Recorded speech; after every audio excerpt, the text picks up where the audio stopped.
Sarah Martinez had always been the kind of person who questioned everything. Growing up in a small Texas town, she learned early that survival meant being smart, not just strong. Her father, a former Marine, taught her how to read people, how to stay calm under pressure, and most importantly, how to never give up. Those lessons would save her life in ways she could never have imagined. At 28 years old, Sarah worked as a photojournalist for an international news agency. Her job took her to places most people only saw on television: war zones, refugee camps, natural disaster sites. She had covered stories in Syria, Afghanistan, and South Sudan. Each assignment carried risks, but Sarah believed the world needed to see the truth. Someone had to tell the stories of people who had no voice. Her latest assignment brought her to a remote region in Central Africa. A civil war had been raging for 3 years, and Sarah's agency wanted footage and photographs of how ordinary civilians were surviving. She traveled with a small team: Marcus, her cameraman from London, and James, their local guide who knew the terrain and spoke the native languages. They had been in the country for 2 weeks, documenting life in villages torn apart by conflict. The work was exhausting but important. Sarah captured images of mothers protecting their children, farmers trying to grow food despite constant violence, and aid workers risking everything to help strangers. Every photograph told a story of human resilience. On the 15th day, everything changed. Their contact in a village called Makembe sent word that something important was happening. A group of civilians were planning to escape through the mountains to reach safe territory. It would be a dangerous journey, but it represented hope. Sarah knew this was exactly the kind of story they needed to tell. James warned them that the route would take them through contested territory. Several armed groups operated in that area, each fighting for control. But the civilian evacuation was scheduled for the following morning, and if they wanted to document it, they had to move immediately. After a brief discussion, the team decided to go. They packed their equipment, loaded their vehicle, and set out before dawn. The drive took them deeper into the wilderness. The paved roads disappeared, replaced by dirt tracks that wound through dense forest. They passed abandoned villages, burned-out vehicles, and the occasional checkpoint manned by nervous soldiers. James navigated carefully, using back routes and avoiding main roads where they might encounter trouble. By mid-afternoon, they reached the outskirts of Makembe. The village sat in a valley surrounded by hills covered in thick vegetation. It looked peaceful from a distance, but Sarah could see the signs of conflict. Many buildings were damaged, and only a handful of people moved through the streets. James parked their vehicle behind a half-collapsed church and suggested they wait there until their contact arrived. They waited for 2 hours. The sun began to sink toward the horizon, painting the sky in shades of orange and red. Sarah checked her camera equipment, making sure everything was ready. Marcus reviewed his footage from previous days. James stood near the vehicle, scanning the surroundings with the wariness of someone who had survived too many close calls. That was when they heard the engines. 3 trucks appeared on the road leading into the village, moving fast and kicking up clouds of dust.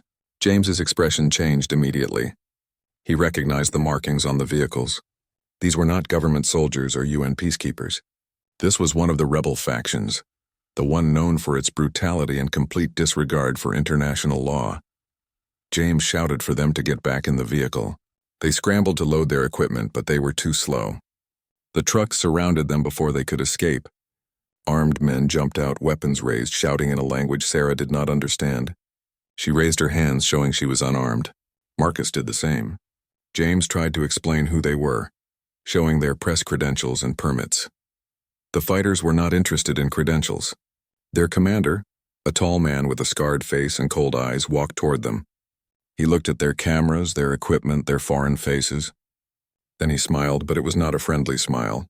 It was the smile of someone who had found something valuable. The commander barked orders. His men seized Sarah, Marcus, and James, binding their hands with rough rope. They confiscated all their equipment, their phones, their documents. Everything that could connect them to the outside world was taken away. Sarah tried to stay calm, remembering her father's training. Panic would not help. She needed to observe, to think, to look for opportunities. They were thrown into the back of one of the trucks. The vehicle had no seats, just a metal floor stained with things Sarah tried not to think about. 2 armed guards sat with them, weapons across their laps, watching their prisoners with indifferent eyes. The truck started moving, driving away from the village and deeper into rebel-controlled territory. The journey lasted hours. Sarah lost track of time as the truck bounced along terrible roads. Her shoulders ached from the position of her bound hands. Beside her, Marcus looked terrified, his face pale and sweaty. James remained quiet, his expression unreadable, but Sarah could see the tension in his jaw. Finally, the truck stopped. The guards dragged them out and pushed them toward a compound surrounded by a high fence, made from corrugated metal sheets and barbed wire. Armed men patrolled the perimeter. In the center stood several buildings that looked like they had once been part of a mining operation. Now they served a darker purpose. Sarah and her companions were separated. Marcus and James were taken to one building while Sarah was pushed toward another. She tried to protest, to insist they stay together, but the guards ignored her. One of them struck her across the face with the back of his hand and she tasted blood. The message was clear. Resistance would be met with violence. They locked her in a small room with concrete walls and a single barred window near the ceiling. The door was heavy metal with a slot at the bottom for food. There was nothing inside except a thin mat on the floor and a bucket in the corner. Sarah sat down, her back against the wall, and forced herself to breathe slowly. She was captured deep in hostile ground, surrounded by enemies with no way to call for help.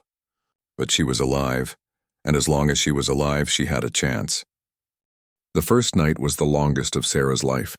She sat in the darkness, listening to sounds from outside her prison, voices shouting in languages she did not understand, occasional gunfire in the distance, the rumble of vehicles coming and going. Her mind raced through possibilities, trying to find some path to survival. Around midnight, footsteps approached her door. The metal slot opened, and someone pushed through a plastic bottle of water and a plate with some kind of bread. Sarah waited until the footsteps retreated before crawling over to examine the food. The bread was stale and hard, but she forced herself to eat it. She needed to maintain her strength. Whatever happened next, she would need every advantage. As she ate, Sarah began to study her surroundings more carefully. The room was roughly 10 feet square. The walls were solid concrete with no obvious weaknesses. The door was industrial grade, designed to keep people in. The window was too high and too small to climb through, even if she could remove the bars. At first glance, escape seemed impossible, but Sarah had not survived years in conflict zones by accepting the obvious. She stood up and began to examine every inch of the room. She ran her fingers along the walls, looking for cracks or loose sections. She tested the door, checking the hinges and the lock mechanism. She studied the window, calculating angles and distances. There had to be something, some flaw in the design that she could exploit. Hours passed. Dawn light began to filter through the window. Sarah heard the compound coming to life outside. More voices, more movement. She positioned herself where she could see through the bars of her window. The view was limited, but she could observe part of the compound. She counted guards, noted their patrol patterns, studied their weapons and equipment. Mid-morning, the door opened. 3 men entered. 2 were guards with rifles. The third was the commander who had captured them. He stood in the doorway looking at Sarah with that same cold smile. He spoke in accented English, his voice casual as if they were discussing the weather. He told her that she and her companions were being held for ransom. Her news agency would pay for their release or they would die. It was simple economics to him. Sarah asked about Marcus and James. The commander shrugged. They were alive for now. That was all she needed to know. He asked if she had any messages she wanted to send to her employers. Sarah said she wanted to see her colleagues to know they were truly alive. The commander seemed amused by this request. He said perhaps later if she behaved. Then he left, locking the door behind him. Sarah sat down again, processing what she had learned. Ransom meant they had value. Value meant time. Time meant opportunity. She just had to stay alert and wait for the right moment. Days began to blur together. The routine was always the same. Water and food twice a day. Occasional visits from guards who looked at her with hostile eyes but rarely spoke. The sounds of the compound became familiar. She learned to identify different vehicles by their engine sounds. She recognized individual guards by their footsteps. On the 4th day, something changed. Sarah heard voices raised in argument outside her window. She climbed onto the bucket, stretching to see through the bars. In the compound yard, she saw 2 guards arguing with a 3rd man. They were pointing at one of the buildings, gesturing angrily. The discussion grew heated, and for a moment she thought they might come to blows. Then an officer appeared and shouted something, and the argument ended abruptly. But Sarah had noticed something important. During the argument, the guards had been completely focused on each other. No one had been watching the perimeter. No one had been paying attention to the prisoners.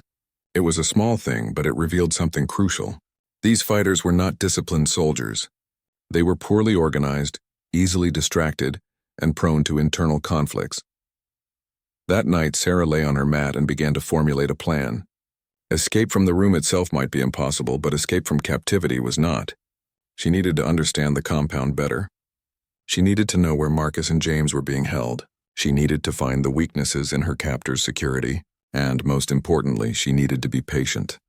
The opportunity came sooner than expected.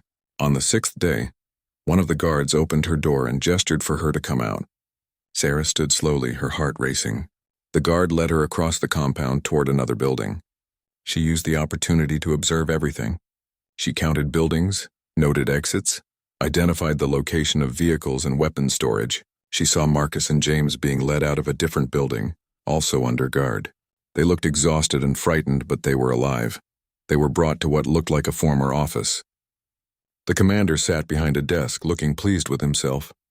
He had a laptop open in front of him, and Sarah realized they were going to make a ransom video. The commander wanted footage of all 3 prisoners to send to her news agency. The recording took only a few minutes. Sarah was told to state her name and say that she was being held by the freedom fighters of whatever organization these men claimed to represent. She was to demand that her agency pay $2 million for the release of all 3 prisoners. Sarah complied, speaking clearly into the camera. But as she spoke, she was studying the room, noting details, planning. After the video, they were separated again. But as Sarah was being led back to her cell, something unexpected happened. An alarm sounded somewhere in the compound. Guards began running toward the perimeter fence. There was shouting, confusion. Her guard paused, uncertain whether to secure her first or respond to the alarm. In that moment of hesitation, Sarah acted. She had been trained in basic self-defense, and she knew the human body's vulnerable points. She drove her elbow back into the guard's solar plexus, knocking the wind out of him. As he doubled over, she grabbed his rifle, yanking it from his hands. Before he could recover, she struck him hard across the temple with the weapon's stock. He dropped to the ground unconscious. Sarah stood there, breathing hard, holding the rifle. Her hands were shaking, but her mind was clear. She had just crossed a line. She was no longer a passive prisoner waiting for rescue. She had become something else. Something dangerous. The compound was in chaos. Everyone focused on whatever was happening at the perimeter. No one had seen what just happened. She had seconds to decide her next move. She dragged the unconscious guard behind a storage container out of sight. She checked him for anything useful. A knife, ammunition, a radio. She took everything. Then she looked toward the building where Marcus and James were being held. She had to move fast before someone noticed the missing guard or discovered what she had done. Sarah moved through the compound with careful precision, staying close to buildings and using the chaos as cover. The alarm had drawn most of the guards toward the northern fence. She could hear shouting and sporadic gunfire. Whatever had triggered the alert, it had created the perfect distraction. The building where Marcus and James were held was about 50 meters away. Sarah kept the rifle close to her body, moving from shadow to shadow. Her heart pounded so hard she could hear it in her ears, but her hands were steady. Years of working in dangerous places had taught her to function despite fear. She reached the building's exterior wall and paused, listening. Inside, she heard voices. At least 2 people, maybe more. She could not simply burst in. She needed a different approach. Sarah circled around to the back of the structure, looking for another entrance or a window. She found a small door, probably used for maintenance. It was locked, but the lock was old and simple. Using the knife she had taken from the guard, Sarah worked at the lock mechanism. Her father had shown her how to pick basic locks when she was a teenager. At the time, she had thought it was just a fun skill to learn. Now it might save their lives.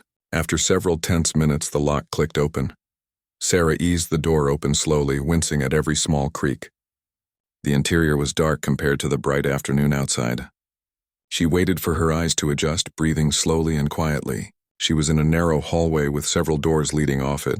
At the far end, she could see light and hear voices more clearly now. 2 men talking, both sounding bored. She moved down the hallway, testing each door as she went.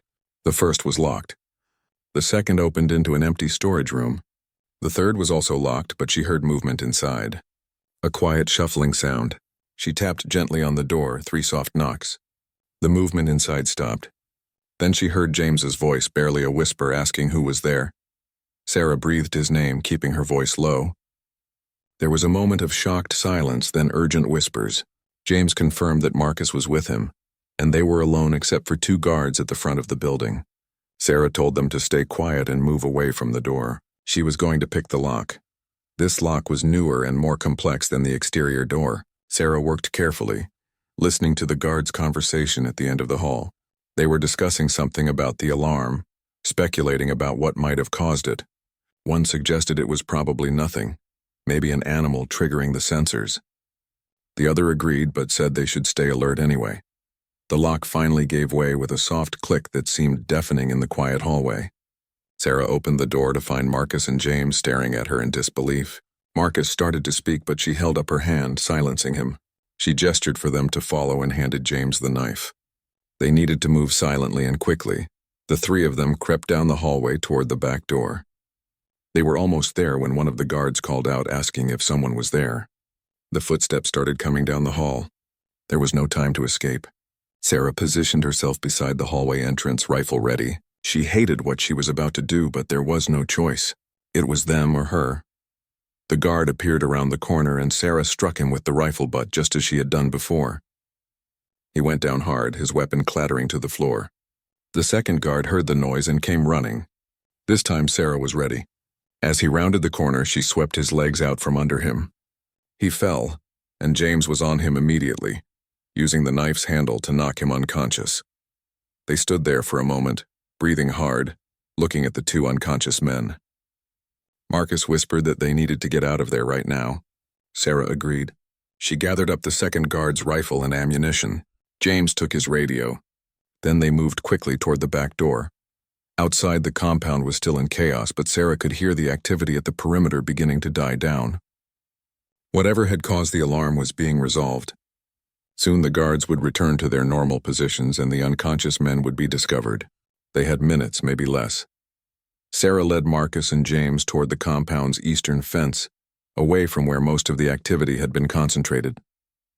She had noticed during her earlier observations that this section was less heavily patrolled. The fence was high and topped with barbed wire, but there was a vehicle parked near it, one of the trucks they had arrived in. They reached the truck without being seen. Sarah checked inside, hoping the keys were there. They were not. But under the seat she found a toolkit. Marcus understood immediately. He grabbed the tools and moved to the truck's ignition, working to hotwire it. Sarah and James kept watch, rifles ready. Marcus worked frantically, his hands shaking. Sweat dripped down his face despite the afternoon heat. James whispered urgently that someone was coming. Sarah saw 2 guards walking across the compound, heading in their direction. They had not spotted the 3 escapees yet, but they would in seconds. Sarah made a split-second decision. She stepped out from behind the truck and fired 2 shots into the air. The guards stopped, startled, reaching for their weapons. Sarah fired again, this time aiming at the ground near their feet. The men dove for cover, shouting warnings to the rest of the compound. Behind her, Marcus got the engine running. Sarah jumped into the truck bed while James climbed into the passenger seat. Marcus threw the vehicle into gear and gunned the engine. They raced toward the eastern fence at full speed. Bullets began hitting the truck as guards opened fire from multiple directions. Marcus did not slow down. He aimed the truck directly at the fence, and Sarah realized what he was planning. She braced herself, holding tight to the truck's side rail. The vehicle hit the fence at 40 miles per hour, and the corrugated metal buckled and tore. The truck burst through, airborne for a moment, then crashed down on the other side. They were outside the compound, but they were far from safe. Sarah heard engines starting behind them. The rebels would pursue, and this truck was not fast enough to outrun them on open ground. They needed a different plan, and they needed it immediately. Marcus drove hard, following a rough track that led into the forest.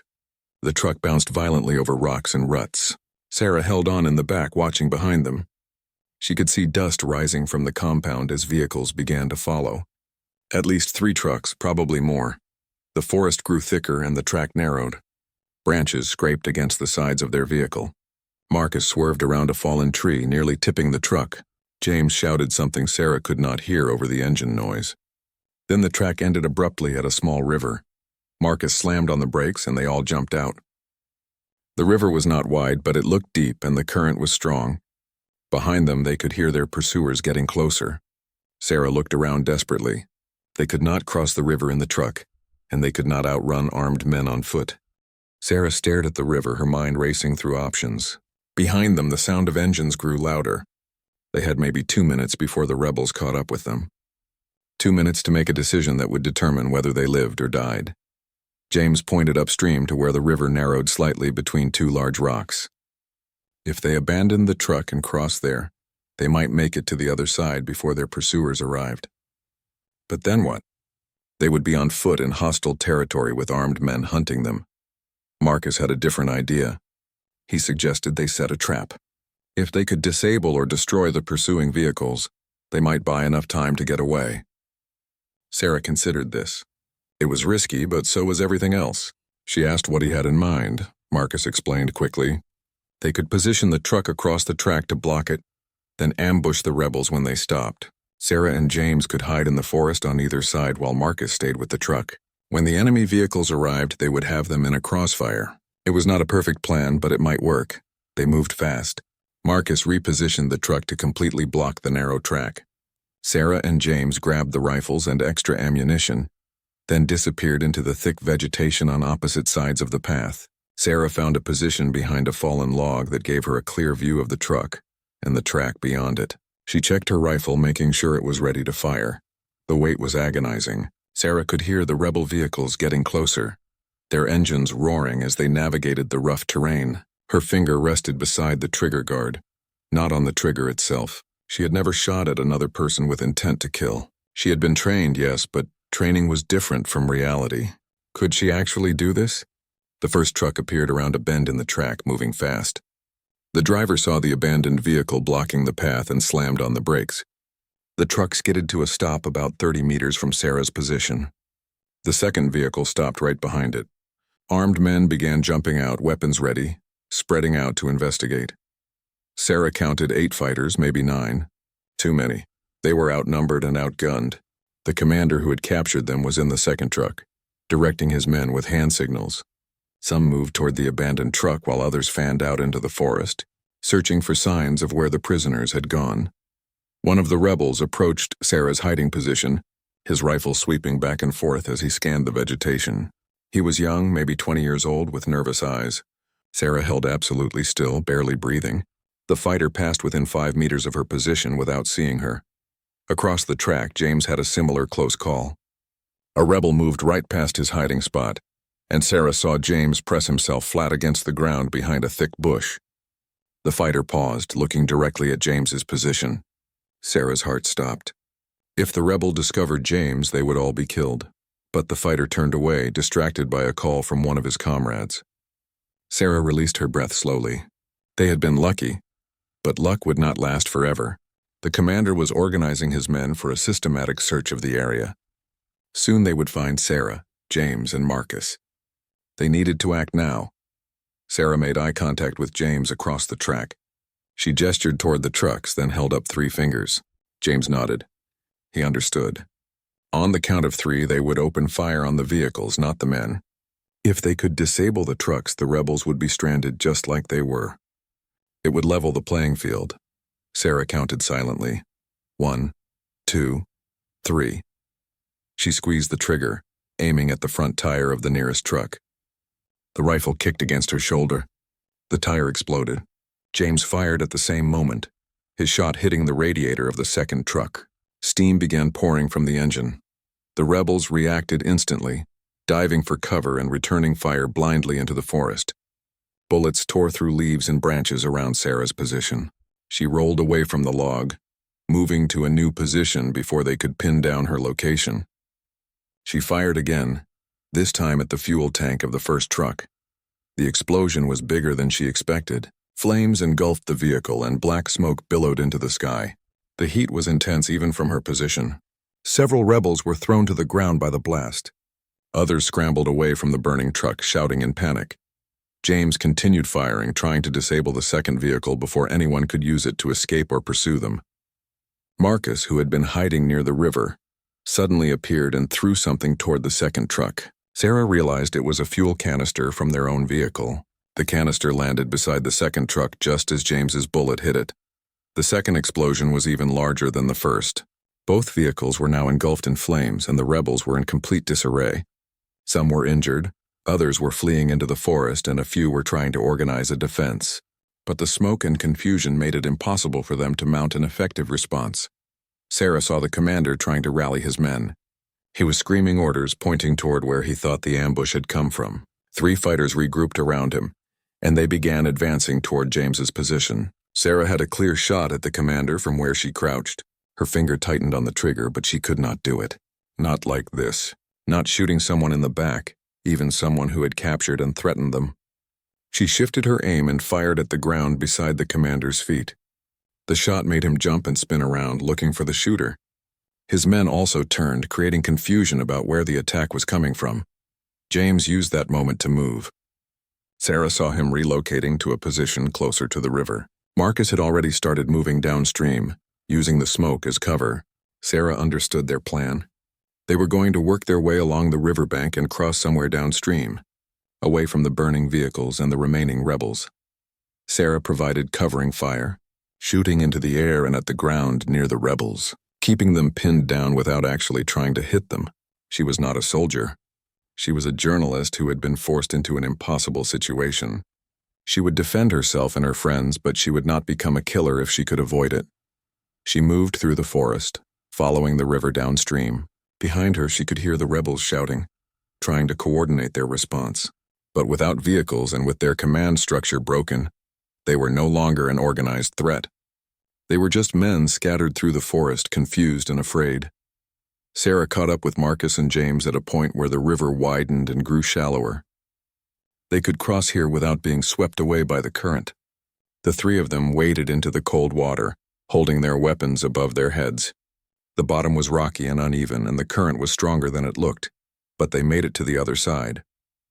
On the far bank, they collapsed for a moment, exhausted and soaking wet. But they could not rest long. The rebels would eventually reorganize and find a way to cross the river. They needed to put as much distance as possible between themselves and their former captors. They moved into the forest on the far side of the river, heading generally south. Sarah tried to remember the map she had studied before their assignment. There should be a small town about 20 kilometers south of the rebel compound. If they could reach it, they might find help or at least a way to contact the outside world. The afternoon turned to evening as they walked. The forest was thick and difficult to navigate, but it also provided cover. They moved carefully, alert for any signs of pursuit or other dangers. Sarah's clothes dried slowly in the warm air, but her boots squelched with every step, leaving clear tracks in the soft earth. Night fell quickly in the forest, and with it came new dangers. The temperature dropped, and strange sounds echoed through the darkness. Animals moving through the undergrowth, insects buzzing and clicking, distant calls that might have been birds or might have been something else entirely. Sarah led the way, using the stars to navigate. Her father had taught her basic wilderness navigation during their camping trips when she was young. She found the Southern Cross and used it to keep them heading in the right direction. Marcus and James followed close behind, their exhaustion evident in every step. They walked for hours, stopping only briefly to rest and drink from their water bottles. The forest seemed endless, an ocean of shadows and mysterious sounds. Sarah's legs ached, her shoulders burned from the weight of the rifle, and her wet boots had rubbed blisters on both feet. But she kept moving. Stopping meant capture or death. Around midnight, they reached a clearing where a small stream cut through the forest. Sarah decided they needed to rest properly. They were all exhausted, and making mistakes from fatigue would get them killed just as surely as being caught. They found a spot where thick bushes provided concealment, and a large tree offered something to lean against. Marcus collapsed immediately, too tired even to speak. James checked his feet, wincing at the blisters he found. Sarah kept watch for the first shift, her rifle across her lap, fighting to stay awake. The forest was alive with night sounds, and every crack of a branch or rustle of leaves made her heart race. During her watch, Sarah thought about what had happened. She had attacked guards, stolen weapons, and led an escape that resulted in the destruction of 2 vehicles and possibly injured or killed some of the rebels. She had crossed lines she never imagined crossing. Was she still the same person who had arrived in this country 3 weeks ago to document civilian suffering? After 2 hours, she woke James for his turn at watch. She lay down on the hard ground, using her arm as a pillow, and fell asleep immediately. Her dreams were troubled, filled with images of burning vehicles, frightened faces, and the weight of the rifle in her hands. Dawn came too quickly. Sarah woke to James shaking her shoulder. He pointed through the trees to where smoke rose in the distance. A lot of smoke from multiple sources. They were looking at the aftermath of their escape. The burning compound or nearby villages affected by the chaos they had created. They ate the last of the stale bread they had carried from the compound and refilled their water bottles from the stream. Then they continued south, moving as quickly as their tired bodies would allow. The forest began to thin out, replaced by more open terrain with scattered trees and tall grass. This was both good and bad. They could move faster, but they were also more visible. Sarah kept them in areas with cover whenever possible, avoiding open ground. Around mid-morning, they heard the sound of an engine in the distance. Everyone dropped flat in the grass, barely breathing. A truck passed on a road they had not known was there, less than 200 meters from their position. It was moving away from them, heading north. Sarah could not see the markings clearly, but it looked similar to the rebel vehicles. They waited 10 minutes after it disappeared before continuing. The incident reminded them that they were still deep in contested territory. Multiple armed groups operated in this region, and any of them might be hostile to foreign journalists. They needed to be cautious of everyone they encountered. By noon, Sarah estimated they had covered about 15 kilometers since escaping. That meant they were roughly halfway to the town if her navigation was correct. They stopped in the shade of a large baobab tree to rest. The heat was intense, and they were all showing signs of dehydration despite rationing their water. Marcus raised a concern that Sarah had been trying not to think about.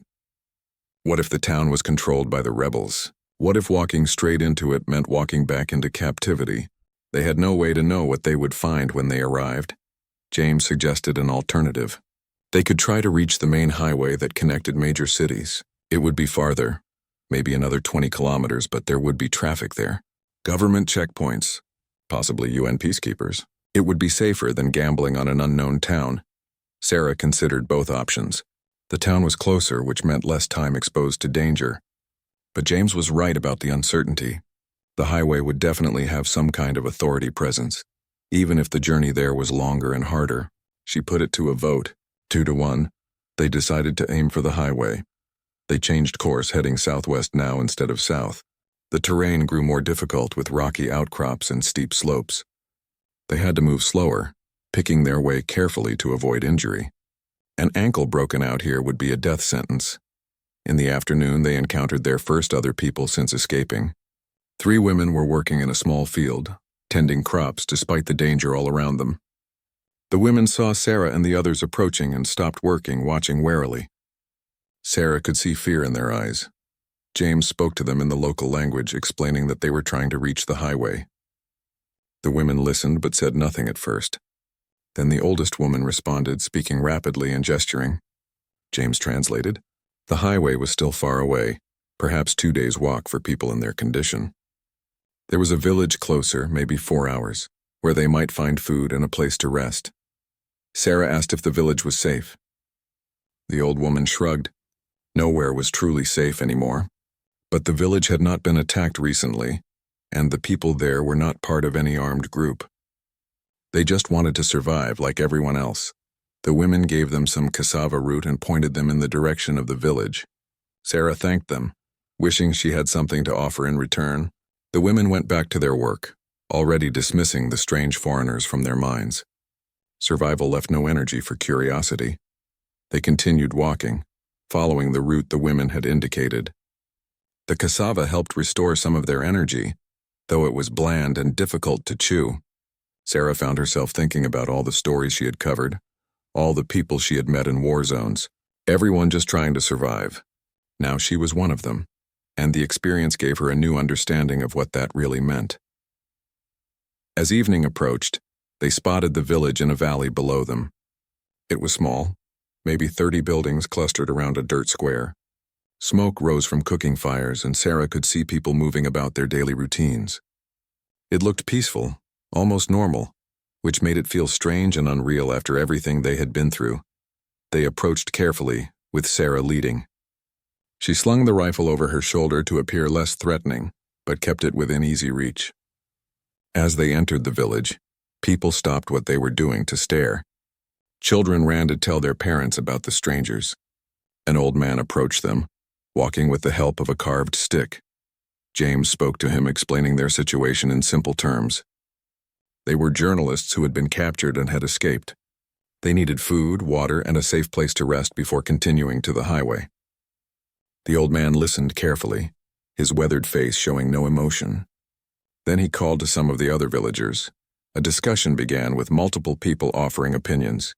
Sarah could not understand the words, but she could read the body language. Some people wanted to help. Others were afraid that helping foreigners would bring trouble to the village. The argument went back and forth for several minutes. Finally, the old man raised his hand for silence. He spoke in a firm voice, and Sarah saw people nodding reluctantly. James smiled with relief and turned to Sarah and Marcus. The village would give them food and let them sleep in an empty storage building. But they had to leave at first light. The old man was sorry, but the village could not risk being associated with escaped prisoners. Sarah understood and thanked him. They were shown to a small building at the edge of the village. It had a dirt floor and walls made of sticks and dried mud, but it had a roof and it was shelter. A young woman brought them bowls of thick porridge made from maize and some boiled vegetables. It was the best meal Sarah had eaten in days. After eating, they spread out in the storage building, finally able to rest without fear of immediate discovery. Marcus fell asleep within minutes, snoring softly. James stayed awake a bit longer, checking the radio they had taken from the guard. It was damaged and would not turn on. He set it aside with a frustrated sigh. Sarah took the first watch again, sitting near the doorway where she could see outside. The village grew quiet as night fell, with only the occasional sound of voices or a dog barking. She thought about her family back in Texas. They would have heard by now that she had been captured. Her mother would be terrified. Her father would be angry and feeling helpless. They would not know she had escaped, would not know if she was alive or dead. She wondered if her news agency had received the ransom video. Were they trying to negotiate? Had they contacted the authorities? The rebels who had captured them were probably searching everywhere, angry and humiliated by the escape. Every hour that passed increased the distance between Sarah and her captors, but it also increased the desperation of the search. Sarah's watch passed uneventfully. She woke James for his turn and lay down on the hard floor. Sleep came quickly, but her dreams were troubled again. She kept seeing the young guard's face just before she struck him, kept hearing the explosions, kept feeling the weight of decisions made in moments of terror. Morning came with roosters crowing and the sounds of the village waking up. True to the old man's word, they were expected to leave immediately. A woman brought them more porridge and some fruit for the journey. The old man gave them better directions to the highway and warned them about areas where fighting had been reported recently. They thanked the villagers and set out, heading southwest again. The morning was cool and pleasant, and Sarah felt more rested than she had since the capture. Her feet still hurt and her body ached from sleeping on hard ground, but her mind was clearer. They were going to make it. She could feel it now. The terrain grew more varied as they walked. They passed through sections of forest, crossed open grassland, and climbed rocky hills. They saw occasional evidence of the war: abandoned vehicles, burned buildings, shell casings scattered on the ground. But they encountered no people, either civilian or military. By mid-afternoon, they heard a sound that made them all stop and listen. It was faint at first, growing gradually louder. The sound of traffic, many vehicles moving at speed. They had reached the highway. They climbed to the top of a ridge and looked down at the highway below. It was a proper paved road, 2 lanes wide with vehicles moving in both directions. Sarah felt a surge of hope at the sight. This was civilization. This was a connection to the outside world. This was safety, but they needed to be careful about how they approached. 3 dirty, exhausted foreigners carrying rifles would cause panic and might get them shot by nervous soldiers. They needed a plan. Sarah suggested they hide the rifles, clean themselves up as much as possible, and approach a checkpoint if they could find one. They found a stream about a kilometer from the highway and used the water to wash their faces and hands. They hid the rifles under some rocks, keeping only the knives for protection. Then they made their way down to the road, emerging from the forest at a point where they could see traffic passing in both directions. The first vehicle they tried to flag down swerved around them without slowing. So did the second and third. People here had learned to be suspicious of strangers on the roadside. Sarah realized they needed to find an official presence, someone who would be obligated to stop and investigate. They walked along the roadside heading east, the direction that should lead toward the nearest city. After about an hour, they saw what they were looking for. A checkpoint ahead with barriers across the road and soldiers checking vehicles. Sarah could see a flag flying, and as they got closer, she recognized it. These were government forces. As they approached the checkpoint, soldiers immediately raised their weapons and shouted for them to stop. Sarah, Marcus, and James raised their hands high, showing they were unarmed. Sarah called out in English that they were journalists, that they had been captured and had escaped. The soldiers looked confused and kept their weapons aimed. An officer emerged from a small building beside the checkpoint. He was younger than Sarah expected, maybe in his early 30s, with the tired eyes of someone who had seen too much. He spoke English well and demanded to know who they were and what they were doing here. Sarah explained everything as quickly and clearly as she could. Their assignment, the capture, the escape. The officer listened, his expression skeptical. He asked for identification, but of course they had nothing. Everything had been taken by the rebels. He asked detailed questions, trying to verify their story. After 20 minutes of questioning, the officer made a phone call on his radio. He spoke in his own language, occasionally glancing at Sarah and her companions. Finally, he nodded and turned back to them. He said they would be transported to the capital city, where they could be properly identified and arrangements could be made for their repatriation. They were put in the back of a military truck with 2 armed guards. Sarah felt a wave of relief so strong it made her dizzy. They were safe. After everything they had endured, they were finally safe. Marcus actually started crying, tears running down his dirty face. James sat in silence, staring at nothing, processing what they had survived. The drive to the capital took 4 hours. Sarah watched the landscape change from rural wilderness to scattered villages, to small towns, to finally the outskirts of a real city, buildings more than 1 story tall, traffic lights, shops with goods in the windows, normal life continuing despite the war raging in the countryside. They were taken to a military compound in the city center. The guards were polite but firm, explaining that they would be held here while their identities were confirmed and arrangements were made. Sarah understood. From the government's perspective, they could be anyone: spies, mercenaries, criminals. Verification would take time. They were separated again, each taken to a different room for individual questioning. Sarah found herself sitting across a table from 2 intelligence officers who asked her to tell her story from the beginning. She did, providing every detail she could remember: names, dates, locations, descriptions of the rebel compound. The officers took notes and asked follow-up questions. The questioning lasted for hours. Sarah was exhausted and hungry, but she cooperated fully. These people were trying to help, even if their methods felt harsh. When they finally finished, she was shown to a small room with a bed, a bathroom, and a window with bars. It was still a prison, but it was a clean, safe prison. A guard brought her a meal of rice, chicken, and vegetables. Real food, properly cooked and seasoned. Sarah ate slowly, savoring every bite. After eating, she took a shower, her first in over a week. The hot water felt like a miracle. She stood under the spray until it ran cold, washing away the dirt and sweat and fear. Clean clothes had been left for her, simple but fresh. She put them on and lay down on the bed, expecting to fall asleep immediately, but sleep would not come. Her mind kept replaying everything that had happened. Every decision, every moment of terror, every act of violence. She had survived, but at what cost? What had she become in order to survive? The next morning, things began to move quickly. The government had contacted her news agency, which confirmed her identity. The agency was making arrangements for her, Marcus, and James to be evacuated. The American embassy had been notified and was sending representatives. They would be flying home within 48 hours. Sarah was allowed to see Marcus and James again. They met in a courtyard within the compound, hugging each other with relief and lingering shock. Marcus had lost weight and looked years older than he had 2 weeks ago. James was quiet, his usual energy dimmed by the trauma they had endured. They talked about what had happened, filling in details of their separate experiences. James described being interrogated by the rebels, the threats they had made. Marcus talked about hearing the explosions during the escape and not knowing if Sarah was alive or dead. Sarah told them about the moments of decision, the choices she had made that allowed them all to get away. A representative from their news agency arrived the next day. She was a middle-aged woman named Patricia, who specialized in managing crisis situations. She briefed them on what would happen next. Medical examinations, debriefings, eventually therapy to help process the trauma. The agency would support them through all of it. Patricia also brought news that made Sarah's blood run cold.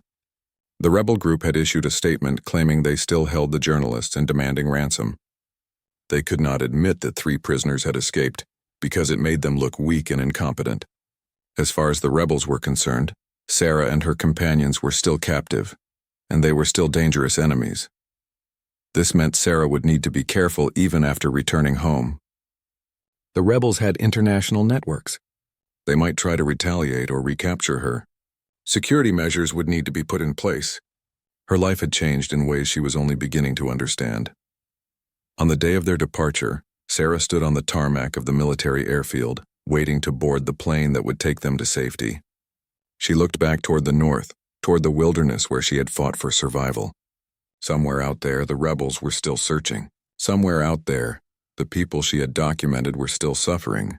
The war continued, indifferent to individual stories of escape or capture. The flight home was long and exhausting. Sarah sat by the window watching clouds pass beneath the plane, her mind unable to settle. Marcus slept most of the way, his body finally allowing him to rest now that they were truly safe. James stared at the seat in front of him, barely moving, lost in thoughts he did not share.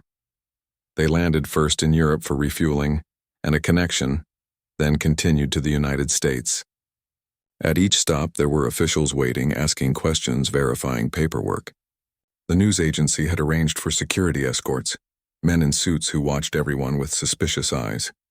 Sarah found their presence both comforting and disturbing. The danger was supposed to be over, but clearly someone thought otherwise. When they finally touched down in Washington, Sarah's parents were waiting. Her mother broke through the security cordon and wrapped Sarah in a desperate embrace, sobbing into her daughter's shoulder. Her father stood back, his jaw tight, his eyes wet. When he finally hugged Sarah, she could feel him trembling. They spent 3 days at a secure location being debriefed by multiple agencies. The government wanted to know everything about the rebel compound, their weapons, their numbers, their leadership structure. Sarah provided all the information she could, drawing maps from memory, describing faces, recounting conversations she had overheard. The medical examinations revealed the physical toll of her ordeal: dehydration, malnutrition, infected blisters, bruises in various stages of healing. But the doctor said she was fundamentally healthy and would recover fully with rest and proper care. The psychological evaluation was less optimistic. The trauma counselor gently explained that what Sarah had experienced would stay with her, that she would need ongoing therapy to process it. After the debriefings, Sarah was allowed to go home to Texas. Her parents wanted her to stay with them, to let them take care of her, but Sarah needed her own space. She returned to her apartment in Austin, the place that had been her home base between assignments. Everything was exactly as she had left it, but it all felt foreign now, like props in a play she no longer understood. The news agency placed her on extended leave. Patricia called regularly to check on her and remind her that they would support whatever she needed. Therapy, medical care, time off, anything. Sarah appreciated the concern, but she felt disconnected from it all. The person they were trying to help felt like someone else, someone she used to be. Marcus reached out after a few weeks. He was back in London, staying with his sister, trying to figure out what came next. He told Sarah he was done with conflict journalism. He could not do it anymore. The fear never went away now. Every time he closed his eyes, he was back in that prison, hearing footsteps approach, wondering if this was the moment they would kill him. James had a different reaction. He went home to Nairobi and almost immediately started planning his next assignment. He told Sarah in an email that staying busy was the only way he could cope. If he stopped moving, the memories caught up with him. Sarah understood that response too. She had felt the same restlessness, the same need to keep moving forward rather than looking back. But forward to what? Sarah spent weeks in her apartment, barely leaving except for therapy appointments and necessary errands. She watched the news compulsively, looking for stories about the region where she had been captured. The war continued. People died. Factions fought over territory. The rebels who had held her were still operating, still dangerous. Nothing had changed except her. Her therapist told her that what she was experiencing was normal for someone who had survived a trauma. The disconnection, the replaying of events, the inability to settle back into normal life. These were all symptoms of post-traumatic stress, and they would ease with time and treatment. But Sarah struggled to believe that. The person she had been before the capture felt like a stranger now. One night, unable to sleep, Sarah sat at her laptop and started writing.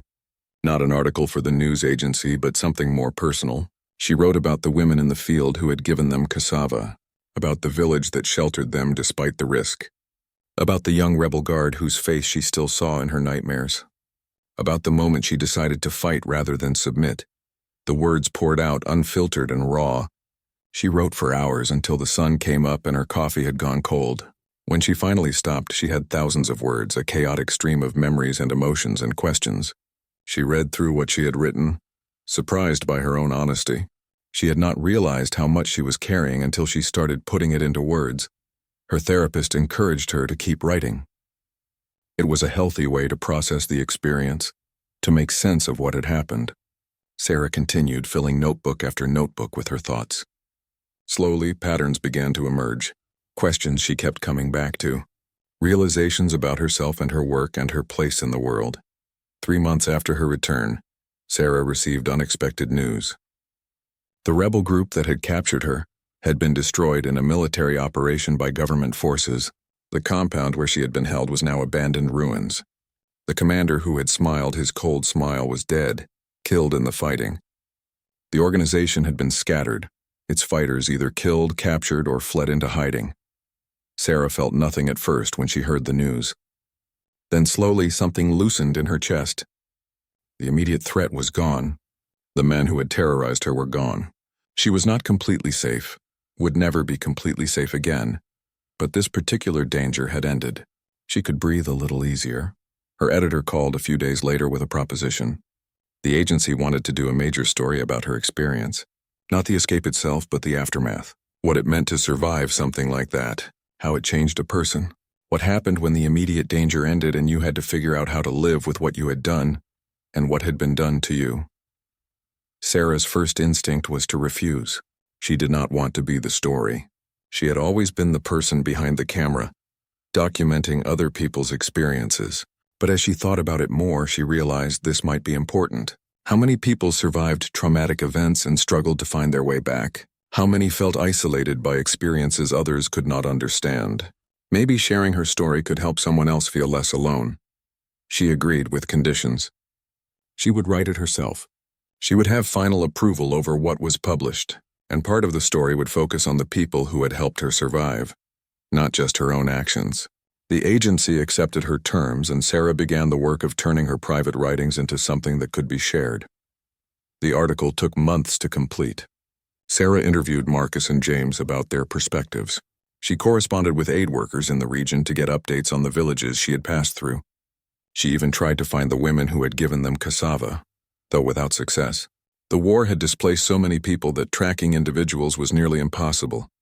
Writing the article forced Sarah to confront parts of the experience she had been avoiding.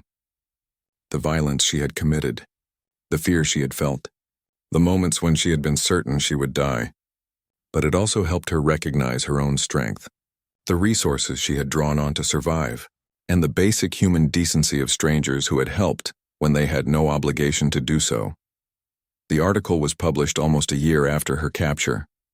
The response was overwhelming. Thousands of people reached out, sharing their own stories of survival and trauma.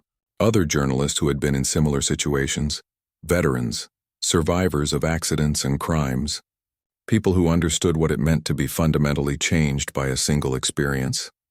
Sarah realized she had found a new purpose. She started speaking at journalism conferences about the psychological costs of conflict reporting. She advocated for better support systems for journalists who covered dangerous stories. She worked with organizations that provided therapy and assistance to people traumatized by violence. Her work had shifted from documenting others' pain to helping people process their own. 2 years after her escape, Sarah accepted a new assignment. Not a return to conflict zones, but something different. She would document the stories of people rebuilding their lives after trauma, refugees starting over in new countries, survivors of natural disasters reconstructing their communities, people who had faced unimaginable challenges and found ways to move forward. On the flight to her first assignment under this new mandate, Sarah looked out the window at the clouds below and thought about how far she had traveled. Not in distance, but in understanding. She had learned that survival was not just about physical escape. It was about finding a way to live with what you had survived. It was about transforming pain into purpose, using your wounds to help others heal theirs. She would never be the same person she had been before her capture. That Sarah was gone forever, lost somewhere in a hostile forest where she had fought for her life. But the person she had become was someone she could live with. Someone who understood the cost of survival and the value of resilience.